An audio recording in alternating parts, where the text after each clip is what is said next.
the crowd control, so there's a lot of ways that Bigatron can really counter that. It'll come down to the maneuvering, right? I think the execution will be solid from both these teams. The maneuver and the Cho of all time, G. That's a huge title, man. Best Cho of all time. I do wonder, especially in the mid lane though, how is this gonna play out? Because, ooh, there you go. That's the Kufra, extra crowd control plus a Vexana kind of combo. It's very lethal and dangerous in the mid lane, but Cho can provide more wave clear, and so can a Novaria. So I think there's gonna be a lot of back and forth when it comes to that mid prio before both teams just try and rotate and try and dictate the balance in the side lanes or in the jungle. But we'll see here, already rotation. Shield Unity on Super Ken, very low key. Gets a Time's Revenge as Yawi tries to jump in with a G Kundo and a Shun Boom. Does go for it, but will not be able to connect on that G Kundo. Key got that bouncing ball off before the dashes. We'll have to give a bit of prio back to BTR. Lord JM knows where Aran is. Knows of this lingering threat with Aran there.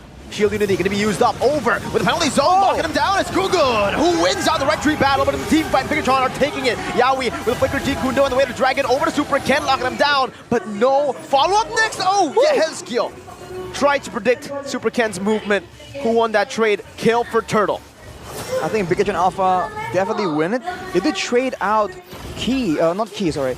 They did get the kill to punish, but Gugun once again showing that he... But I think as a team, everyone from Aura went in at the right time as well, despite the fact that, I mean, Lord GM tried to actually go with the penalty zone at the right moment, but hey, Gugun now, danger zone. Good Terrify earlier, the Abyssum Strike though connects right with the Eternal Guard and knocks him up. Now it's going to be Key with Tyrant's Rage. Kabuki able to dodge away from it. Gugun still in the midst of it all as Key pops into Tyrant's Revenge to back off. Gugun very low, Iman doing a lot of damage.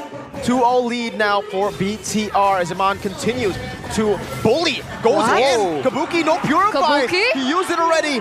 No kill for Iman. They're able to disengage. Aran has rotated with Yehezkiel down. Of the small trading engages that Kabuki will try and use on that carry, but look at that. Whoa! Amazing way the Dragon play onto the Roamer. Even Gugun jumping in with Shield Unity. This might be bad for Gugun. Oh, Aran jumps in. Abyssum Strike and Eternal Guard onto 3 members. Gugun very low, gets caught in the Curse Blast. And again, Yawi gets out, but it's a double kill for Moreno. That was insane, man. The fact that Aura were able to get some kind of advantage play, trying to set up for the spawning turtle, but then they go too deep near the turret, and they clump together against the Vexana. And you're seeing again, I think it's just something that they should really avoid here. Tyrant's Revenge and the Rage, but the Shield Unity is there onto the back of Mon. Sliding tackle, trying to get out of here, but Key gets knocked out, and Gugun picks up a kill too. And Mon and Key taken out. Man, that was a good trade, right? For Aura, I mean, now that's a 1,000 gold lead, so that entire thing made the difference, and Yawi goes in again. Super Ken has a lot of sustain though. He's a very tanky Dairoth. Just play utility for sure, but you're seeing again, Aura, very single target heavy here, especially in that mid lane. The Hexkill can provide a lot of damage, but not in rapid fashion. So that is something that Aura needs to try and do, right? Maybe get some control with the Pakiro first, and then go for these fights that can really surprise Bigatron, instead of going for a proper setup like this, because this really, I think, favors Bigatron, and Key knows it. He's waiting for a chance. Yawi has the way. The Dragon jumps into the back right there with a flicker. Yawi gonna be taken low to Tyrant's Rage, knocks him out. Iman in the midst of it all, jumped on by Aran. He goes over to the knockout strike, a sliding tackle in the last moment, and Aran will be able to get Key, but Iman picks up the kill. Meanwhile, the Turtle did go to Bigatron Alpha with Lord JM zoning the back line. So that's a 2-for-2 trade, but Bigatron get the Turtle. Who was it worth it for? When the Lord is up top, they're going for it. Gugun, Shield Unity, buying a lot of time, jumps back in to the midst of it all as Gugun pops into Torsen Poissons. Now Yawi in the back, tries to go for the G Kundo, unable to find it. Gugun now going to be shredded down by Iman as he rotates faster. And now it's Yawi who's looking for a very, very tough call to go for it. He gets taken out by Iman as he picks up a double kill. Even Aran, the call in the bottom lane did not work out, and BTR capitalize. That is not what you would expect. Usually Aura are the ones who wait for the moment, pull Bigatron away, but the fact that they went for a 2-man commit, trying to out-mind game, out-maneuver Bigatron, that was just not the way to go. They did not get the Terizla, and they were unable to get to the Lord on time. They were the ones scrambling to enter the zone, and when that happens, even the likes of Gugun cannot save the situation. Feels like it was a missed call here by Aura.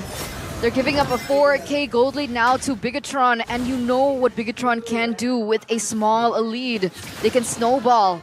If Aura keep making these decisions that eventually don't pay off, I don't see a way that they can go for it. But look at this, Bigatron already with the conceal. Is Key looking for a play here? Just charging that Tyrant's Revenge. He actually finds Gugun. Does he go for a rage? He does it in the end with a shred of the physical defense as well. Iman still free hitting in the back. Now he's very low. Still able to get at least a trade back in its Key and Lord JM who falls. So 2-1 in favor of Aura. A bit over-aggressive from Bigatron right there. They're trying to siege, but there wasn't really any requirement to go for a pickoff right there.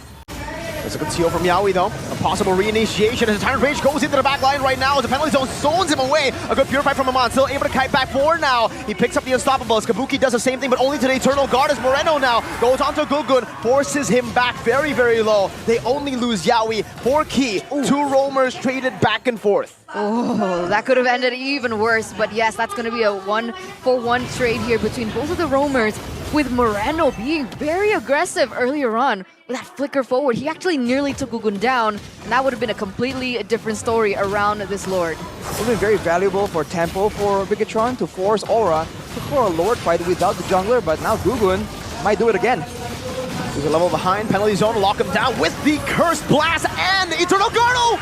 Almost Yehezkiel got the steal. Aran now still trying to desperately run away, but Moreno gets him with the final proc of that passive. It's 2-4-0 plus the Lord in hand.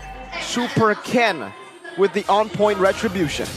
Bigatron just taking full control right there. Now with the Lord, trying to find more plays as Key is charging up. He finds it! The Tyrant finds Yehezkiel, and even then, Super Ken jumps in with Iman, getting the fadeaway kill and a question mark emote. With three members down, no Aran, no Gugun, no Yehezkiel. How will they defend? Key jumps in, Tyrant's Revenge over to Yawi, who's still able to get out with Jikundo. Now on the top side, there are minions coming down. Iman looking to go for Shred. And the penalty zone locks Gugun again. Iman slide tackling forward to get the godlike. Yawi, Jikundo into the midst of it all once again with the way to Dragon defensively used up. The Eternal Guard will slash through. It's a triple kill for Iman. Make it a maniac for Iman. He gets a Savage in the first week and a maniac in the third. GGW.